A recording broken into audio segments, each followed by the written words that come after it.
To the big headline, and that took place last night overseas, the foreign policy shocker that came from Donald Trump scrapping the nuclear deal with Iran. So that clearly means he killed his predecessor's legacy. Let's bring on board Mubina. She walks us through the developments and what exactly this means for crude oil prices. Mubina.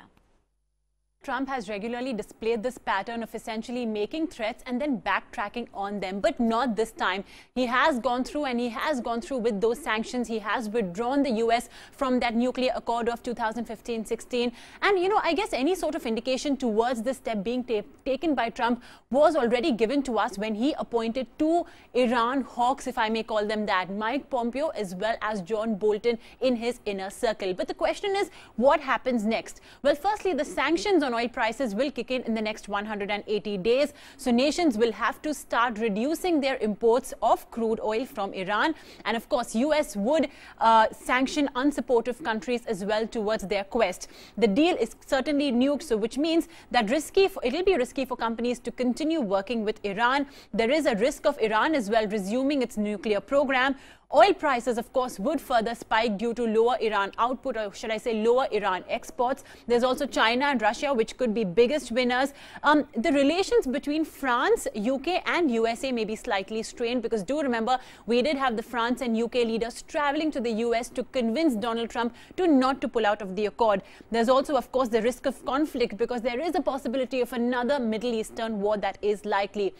But let's look at it from the context of crude. What exactly is Iran's contribution to the worldwide crude exports? Well, approximately 2 million barrels per day. And the biggest importers of Iranian crude are China, India, Korea. These are, of course, Asian-based countries. China as well will be impacted, and as will India, which is importing about 500,000 barrels per day. In every probability, these countries will not cut down their imports to zero, especially not China. So it won't be that the complete 2 million barrels per day will be taken off the market. But yes, it could be reduced by about 500,000 barrels per day. That's the possibility that crude prices and crude market could take from here on. The other possibility is that given this curb in supply, there is a possibility that next month when OPEC and non-OPEC members meet, it could end or perhaps diminish that war in place for oil. Right, Mubina, thanks a lot for joining us with that. That's all the permutations and combinations that the street is working with at the moment. And one has to say it was along expected lines. Donald Trump has always criticized that deal with Iran.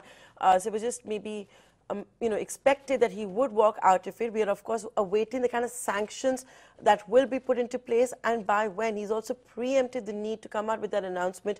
It was not required before May the 12th, but the impact has also had, as Mubina was pointing out, you've seen crude prices go up. You're also seeing the US dollar stand tall against a whole host of currencies, including the EU. Gold prices have also gone up. So clearly it's a market where the commodities are ruling the roost and the US dollar is the king in the currency markets at the moment. Richard